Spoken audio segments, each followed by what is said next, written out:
Hello everybody, today we are going to be talk about present perfect. And the first thing you need to know about present perfect is that there is no such tense in Portuguese.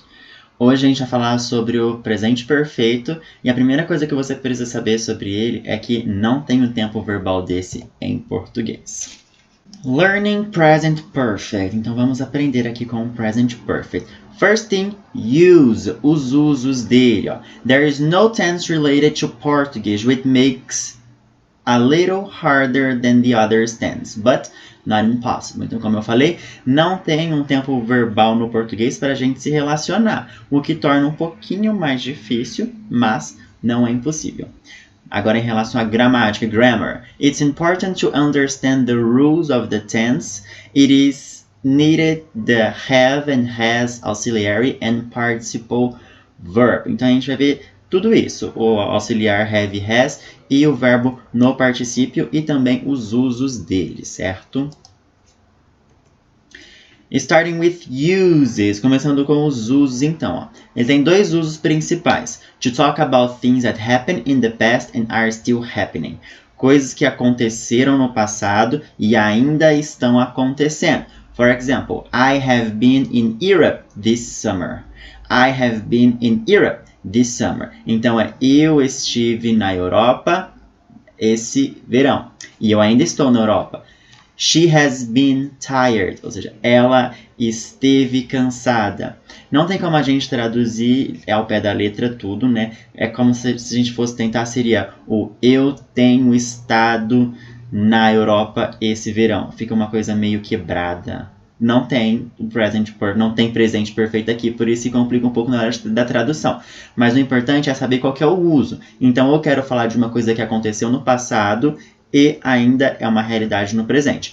I have been in Europe this summer significa que eu estive na Europa e eu ainda estou na Europa esse verão. She has been tired. Ela estava cansada e ela continua cansada.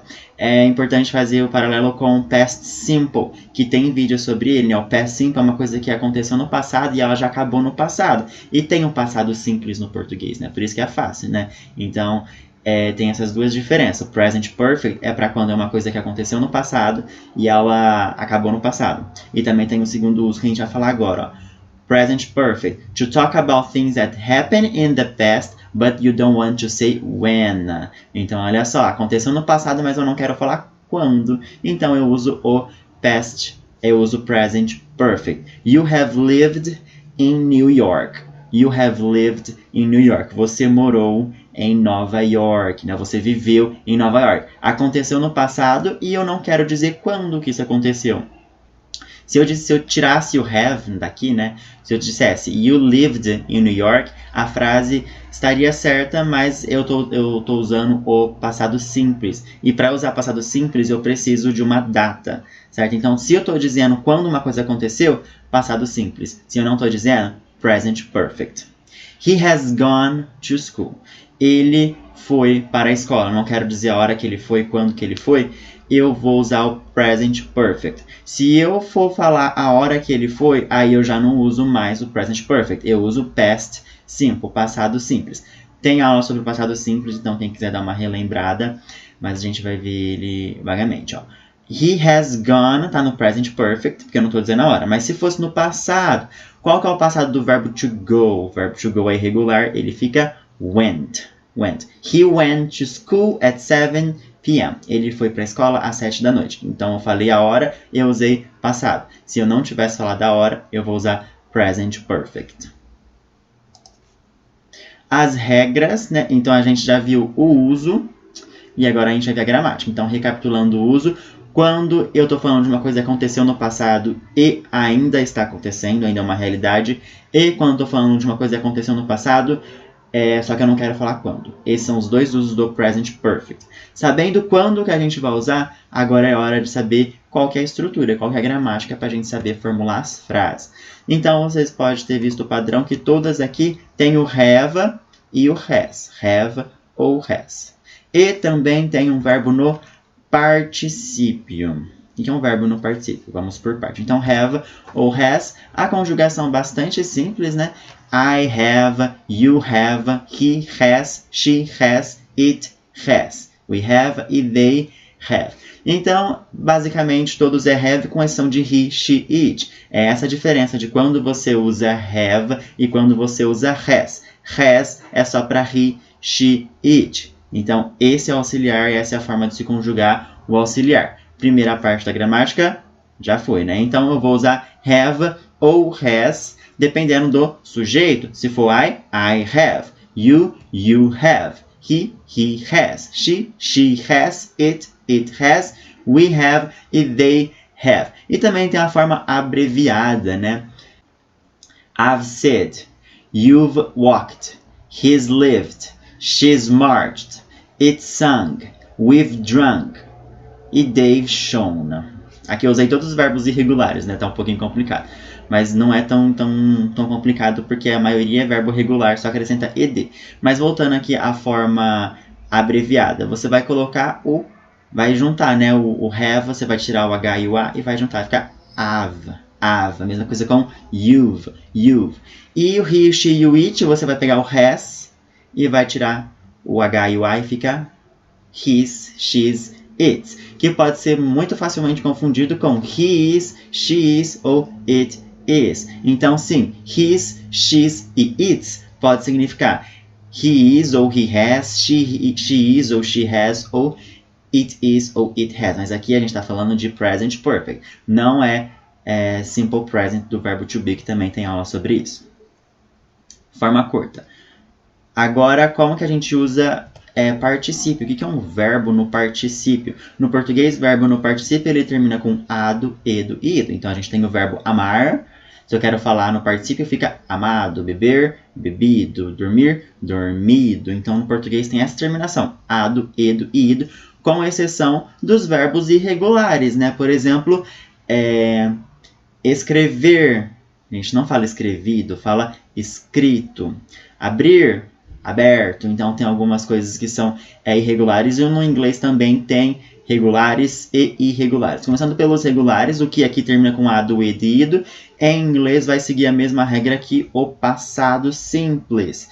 Então, dá uma olhada lá no vídeo sobre a aula do passado. Então, a gente vai terminar com ed, os principais, né?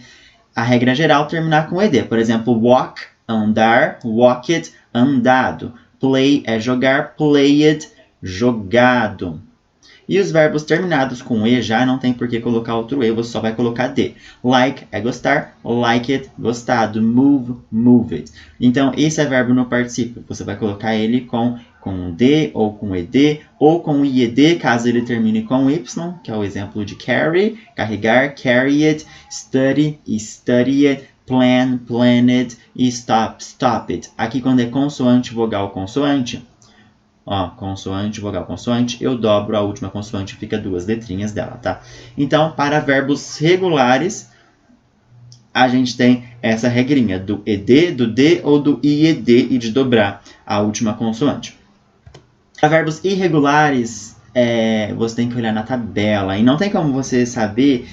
Não existe uma técnica para você saber se um verbo é regular ou irregular. Você tem que, memorizar todos os que são os principais, pelo menos, né? Para saber se ele é ou não. Por exemplo, beat. Eu acabei de falar aqui que você coloca ed nas principais. Só que o verbo bater aqui, você não pode dizer beated.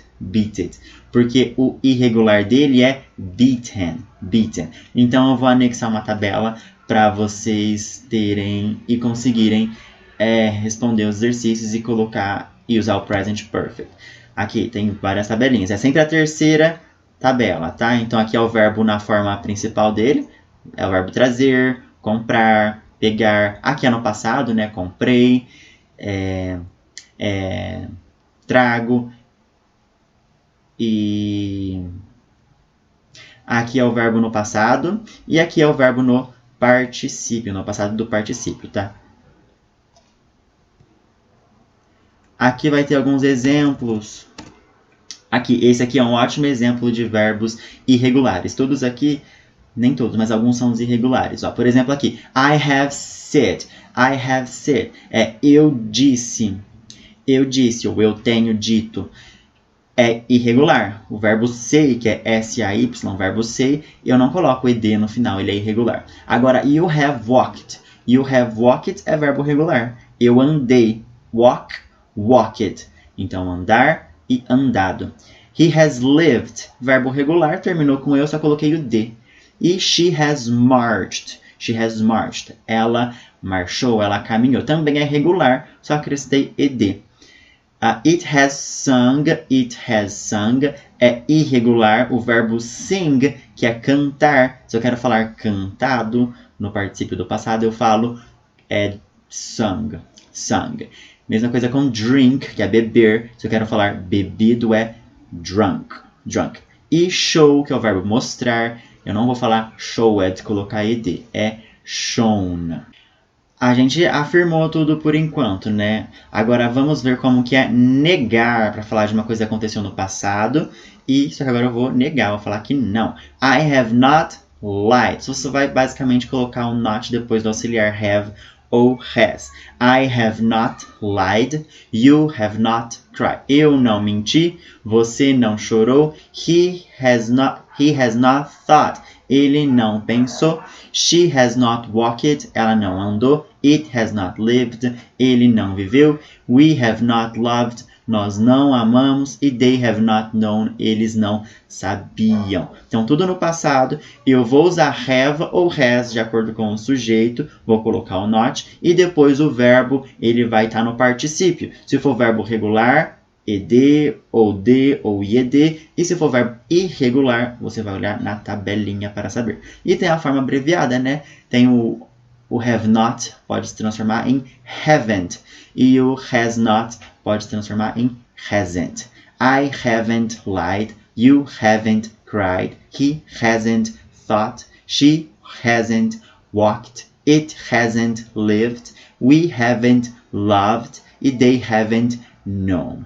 Posso também fazer da forma abreviada. E para interrogar, mesmo exemplo de verbo to be e também do simple present e do past e do simple past, que a gente usa o auxiliar antes, né? Então, por exemplo, I am happy, am I happy? Ou I like music, do I like music? Sempre usando o auxiliar no começo. Na forma interrogativa eu também vou usar o auxiliar no começo. Então, I have lived é eu vivi. Have I lived é eu vivi. Eu estou fazendo uma pergunta. Have you cried? Você chorou? Have you cried? Has she lied? Ela mentiu. Has he gone? Has it said? Have we done?